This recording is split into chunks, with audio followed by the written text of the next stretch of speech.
உறவுகள் அனைவருக்கும் அஸ்ஸலாமு அலைக்கும் வரஹ்மத்துல்லாஹி வபரகாத்துஹு. அதாவது முந்தா நேற்று நம்ம அன்னையர் தினம் கொண்டாடினோம், மதர்ஸ் டேன்னு சொல்லிவிட்டு. அப்போ நேற்று லைவில் நம்மளுடைய நண்பர் கேட்டாங்க, அது என்ன பெண்களுக்கு மட்டும் எல்லா டேயும் வருது, எங்களுக்கு ஆண்களுக்கு எந்த டேயும் இல்லையா அப்படின்னு கேட்டிங்க. அதாவது ஒரு நாள் மட்டும் உங்களுக்கு கொண்டாட முடியாது, அந்த ஒரு நாள் மட்டும் உங்களுக்கு டே கொண்டாடுறது மிகை ஆகாது.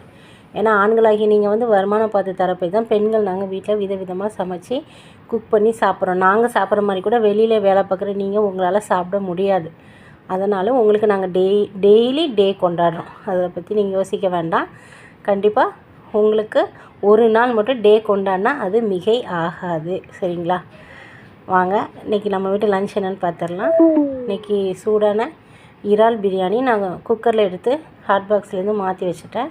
அதுக்கப்புறம் பிரியாணிக்கு முட்டை இல்லாமல் இல்லை, ஒரு அவிச்ச முட்டை. அப்புறம் இது தயிர் சேர்க்காத வெங்காயம், தக்காளி, பச்சை மிளகாய், தேங்காய் சேர்த்த ஒரு சாலட் ரைத்தா மாதிரி செஞ்சுருக்கேன். மீனுக்கு தயிர் சேர்க்க மாட்டேன், அதனால் அப்படி செஞ்சுருக்கேன். அதுக்கப்புறம் பொரிச்ச மீன். இது தாங்க நம்ம வீட்டு லஞ்சு. இன்ஷா அல்லாஹ் எல்லாருக்காகவும் துவா செய்கிறேன். நீங்களும் துவா செஞ்சுக்கோங்க. வீடியோ பிடிச்சிருந்தால் லைக் பண்ணுங்கள். இன்னொரு வீடியோவில் சந்திக்க